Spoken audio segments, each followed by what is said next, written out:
What's going on, YouTube? This is SG1 Sports, and you're watching our college football channel. We're going to have the new college football playoff rankings tomorrow night, and we're going to project what those rankings will look like.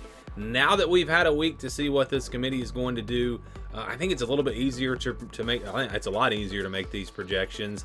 And again, if you missed my takeaways from last week, one big takeaway was that they don't really seem to care who you lose to. So bad losses, not really penalizing teams. And it's really just about who you've beaten. And then it's, kind of inconsistent with some teams. You're looking at the resume, some you're looking at the performance. And also, if you just go back and look at last week, it seems like they were looking a lot at what teams had done recently. And maybe it's what teams have done in big games, probably because the committee has watched those games more.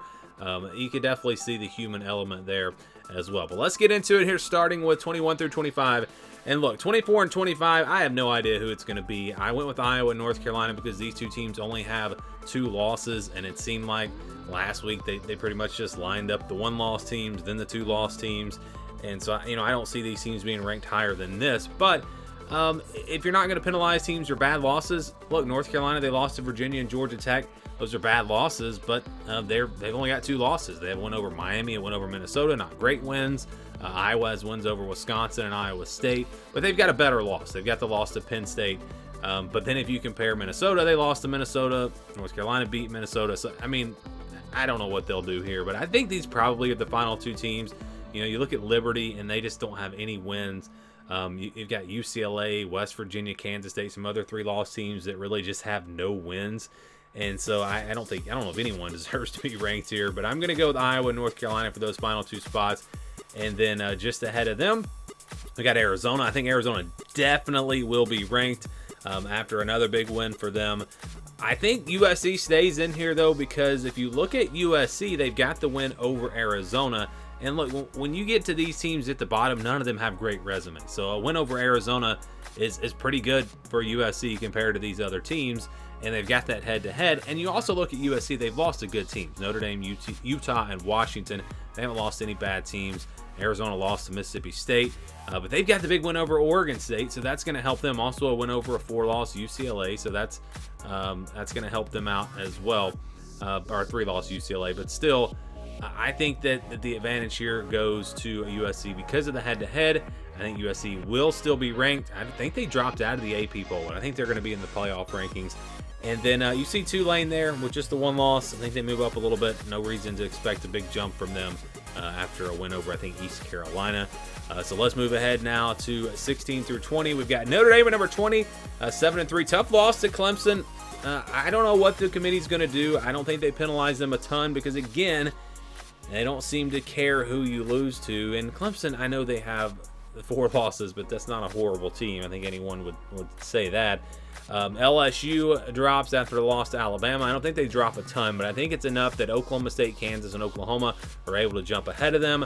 You go to head-to-head here. Oklahoma State with the win over Kansas. Kansas with and the win over Oklahoma. Kansas will win over Oklahoma. I think head-to-head's going to matter now that all these teams have 2 losses, and Oklahoma State just added a big one on their resume.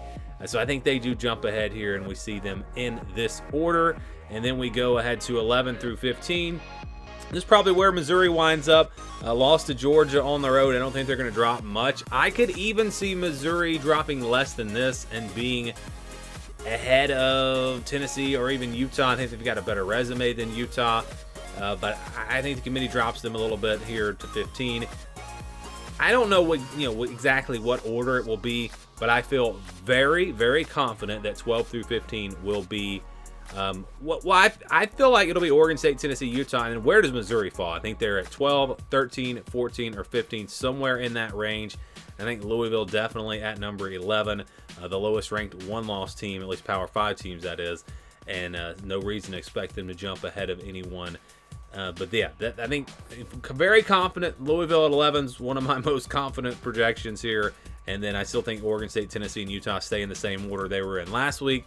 And then Missouri, where do they wind up? I'm going with 15. All right, top 10, really not a lot of changes here. Oregon, Texas, Alabama. Alabama has a better resume than Oregon, and Texas has a better resume than Oregon, but the committee had Oregon ahead of them last week, so I don't think they're going to drop the Ducks.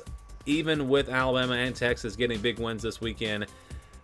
I think they should, honestly, if we're going to go by resume, that is. I think, and I know everyone's saying, look, Oregon's playing great football right now, but Texas and Alabama are playing pretty good as well, and Texas is doing it without their starting quarterback. I do think if I was ranking the teams going by resume, Texas and Alabama would be ahead of Oregon. But I think the committee is going to put Oregon in 6th, then Texas and Alabama. And I'm not saying that Oregon's not a better team than those two. I'm just saying if we're going by resume, that's how it should be.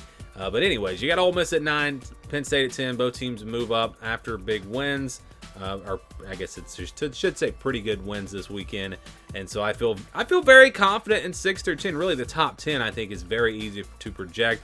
I don't think they're going to be moving these teams around very much just because nobody got a huge win or anything. You know, Alabama got a huge win, I guess you could say, and maybe that's enough for them to move up. But I think if you move Alabama up, you got to move Texas up because they've got that head-to-head, and they also beat a good Kansas State team. So I think they're going to just go with the safe route here and not really do a lot of movement. And same thing with the top 5. I don't see the top 5 changing at all. Buckeyes at 1, then Georgia, Michigan, Florida State, and Washington. This is very, very inconsistent. You know, you look at some teams and you look at resume, and then you look at other teams and say, well, it's the eye test, it's the performance, whatever. I think you need to use the same metrics for comparing all the teams. I know it's a combination of all these things, but Michigan just does not have a good resume. Michigan has been much more, they've performed much better than Georgia. If you look at the consistency throughout the entire season, Georgia's played really good against the better competition, so I think you got to give them credit for that. But Florida State, Washington, they've got better resumes than Michigan. I think you could even make an argument that they have better resumes than Georgia. Well, maybe not now. Georgia really just added to that resume. So I think Georgia at 2 is a very good pick, especially after this one over Missouri. But if you're going by resume, Florida State and Washington should be ahead of Michigan.